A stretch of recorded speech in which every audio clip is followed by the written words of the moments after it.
Magandang araw po mga kapuntos, at sa araw na ito po meron po akong tampok na video para sa inyo at sana ay magustuhan ninyo. Kaya sa mga bago pa po sa aming channel, please po don't forget to hit the subscribe button at ang notification bell para maging notified kayo sa bawat video na ilalabas ko sa channel na ito. At bilang kahilingan po ng punto por punto team at naway maintindihan po ninyo, sana po wag nyo pong i-skip yung mga ads sa aming mga video. Sa maliit na bagay na po na yan, malaking tulong po yan sa ating programa at sa ating ministry. Sana po maunawaan po ninyo. Maraming salamat po, kaya wag na po natin patagalin. Simulan na po natin.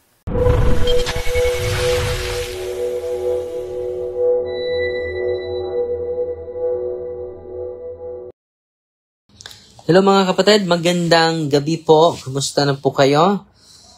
At meron ako isi-share sa inyo. Ang ganda ng aklat na ito. How to do apologetics, lalo-lalo na sa pagharap natin sa iba't ibang sekta mga kapatid. By the way, May 19, nandyan po tayo sa Maribohok, no? Meron tayong Grand Bible Rally mga kapatid sa Maribohok. Sa pangunguna ni Brother Ryan at sa pangunguna din sa ating kuraparuko dyan, si Father Hora at si Father Arnold Baura, yung pinsan natin. Ang ganda nito sa mga advice po ito sa mga Catholic faith defender, no? Ang ganda ng aklat na ito.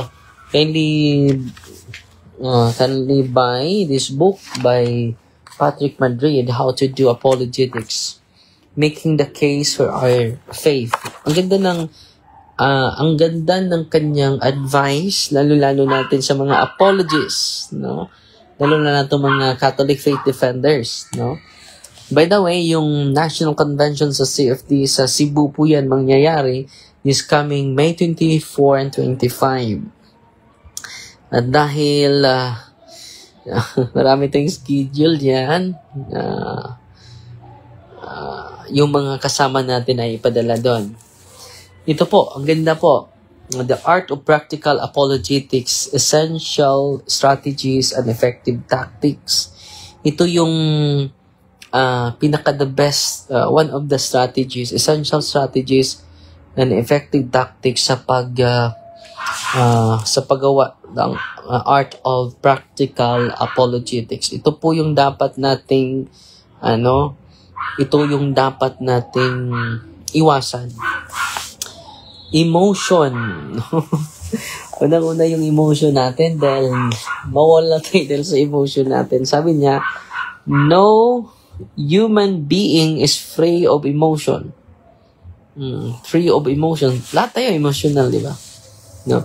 These often mysterious movements of the soul that arose in us, feelings of joy, affection, contentment, boredom, fear, anxiety, and sadness are like the wither. No, itong emotion natin para ding panahon, wither.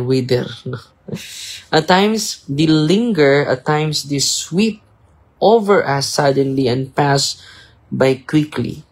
As the late Father Jordan Omen OP explained, emotions are psychosomatic reactions of the individual and hence closely related to temperament. No? Our emotion, that is passion, can affect how well or poorly we explain the truth, as much as they can affect how a person responds to the truth. So, ang ating emotion mga kapatid, lalo-lalo na kapag haharap tayo ng ibang sekta. No? Yeah, haharap tayo ng ibang sekta mga kapatid. Negative na yung pananaw mo sa kanya. Bias ka na. Puno ka na ng galit sa kanila. So, maka-affect yan. Well or poorly, we can explain the truth. Yan po ang dapat nating i-consider mga kapatid. Sabi dito,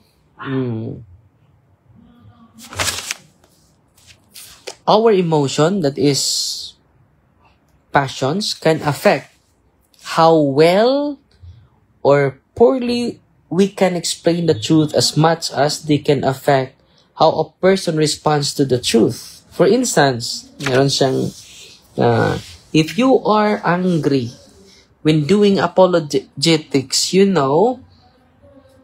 really provoked by other person's mean, spirated anti-Catholicism, it will be difficult for you to express yourself calmly. This is just as true if the other guy is feeling the way about you.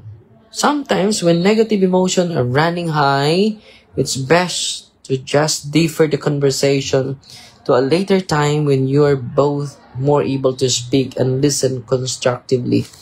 So kapag yung emotion natin ay grabe, high pitch na, mas mabuti na relax muna. No? Hindi maganda yung usapan kapag emotional na tayo lahat. No? At dapat relax lang po tayo. Ito yung kanyang lesson dahil meron siyang kaibigan, grabe yun. Heated yung kanilang discussion, parang nag-aaway na sila. No? At dahil doon, nagkahiwalay yung pagkabarkada nila.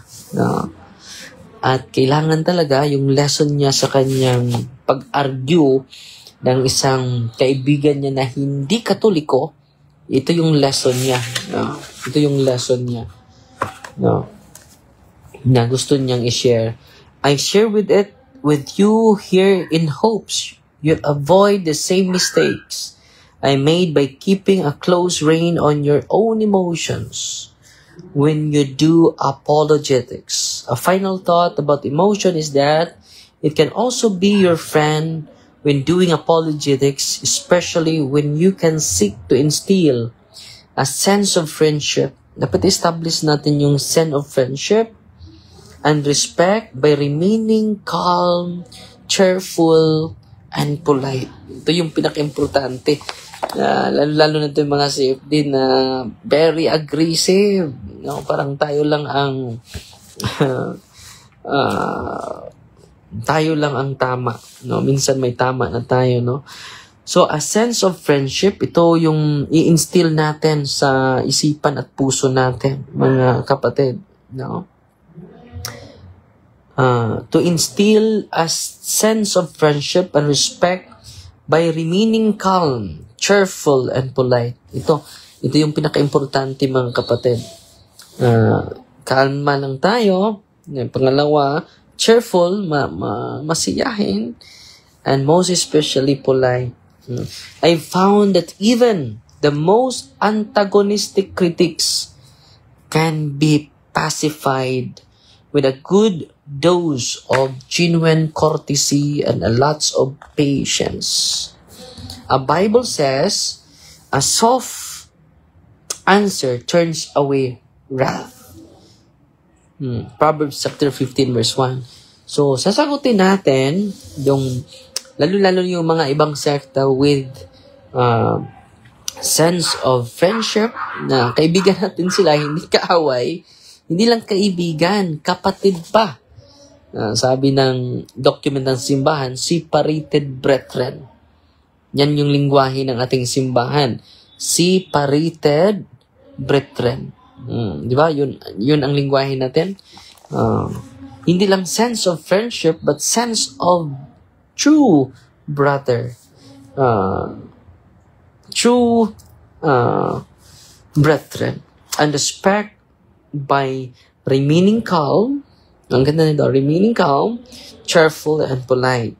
I found that even the most antagonistic critics can be pacified with a good dose of genuine courtesy. Kailangan natin ng genuine courtesy, mga kapatid. And then, dagdagan natin yung pasensya natin. Lots of patience. As the Bible says, a soft answer turns away wrath. Ano? A soft answer turns away wrath. Some people had negative experiences with the Catholic Church and have become very close to it as a result. So, dahil naskandalo sila sa simbahan and then very close na sila, close-minded na. This negative emotion will usually make your effort to explain and defend the faith more difficult. but not impassible. Open people who reject the faith can trace their distrust and misgivings all the way back to an event in their childhood. So, naskandalo yan sa simbahan. Open people, whether it's caused by something as horrible as abuse, something less devastating such as a priest yelled at me in confession, and perhaps a Catholic boss who gives scandal through hypocrisy, or ran in with someone at the parish. There are many ways that people's negative experiences can create immense barriers of suspicion. So, kailangan natin para makuha natin sila, dapat let us answer them with genuine courtesy and a lot of patience. Ito yung advice niya sa ating lahat, no? So, sa mga Catholic faith defender na nakinig natin ngayon, okay? Sana po ay natuto kayo sa sinishare ko ngayon. No, advice po yan ni Patrick Madrid. So, salamat ako ni Father Rara na nagbigay nito. At marami pa siyang aklat na binibigay sa akin na makatulong sa ating lahat. Okay? Salamat ako kay Sheila Love. No? Nagpadala sa 200 stars si Ronan Jude. 100 stars. 200 stars. Now, Moon AK. Now, Ak. 100 stars. At si Amina Elga. God bless po. Okay. In the name of the Father, the Son, the Holy Spirit. Amen. Our Father, who art in heaven, hallowed be the name. The kingdom come, the will be done on earth as it is in heaven. Give us this day our daily bread, and forgive us our trespasses, as we forgive those who trespass against us. And lead us not into temptation, but deliver us from evil. Amen. Hail Mary, full of grace, the Lord is with you. Blessed are you among women, and blessed is the fruit of the womb, Jesus. Holy Mary, Mother of God, pray for us sinners, now at the hour of our death. Amen. Fighting me rin niya, to accept thee with a humble heart. God bless.